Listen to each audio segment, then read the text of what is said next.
Sa mag-hit press tag polo shirt mga lods, mauna yung design mga lods sa papel mga lods. Napakagandang design mga lods. At ito naman mga lods, ang tila natin ni tira mga lods. Mga lods, magsimula na tayo mga lods, mag-hit press mga lods. Polo shirt. Ganito lang mga lods, so gagawin nyo mga lods, ilagay nyo yung tila mga lods at saka yung design sa papel mga lods para ma-pikit yung design sa tila mga lods.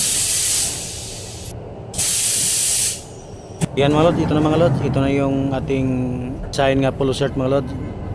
Nalagay na yung design sa tila mga lods. Yan mga lods.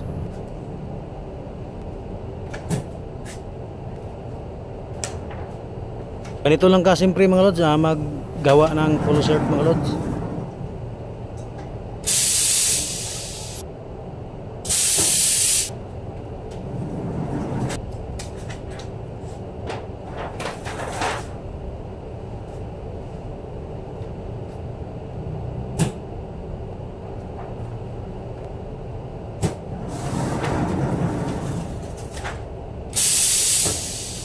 Yan mga lods, okay talaga mga lods, marami tayong nagawang polo shirt mga lods. Yan lang kasimple mga lods, gumawa ng polo shirt mga lods. Pagkatapos mga lods, pag-hit press mga lods ay ato nang katingon ni mga lods o guntingon ng mga lods, ato nang ipa-forma siya polo shirt mga lods.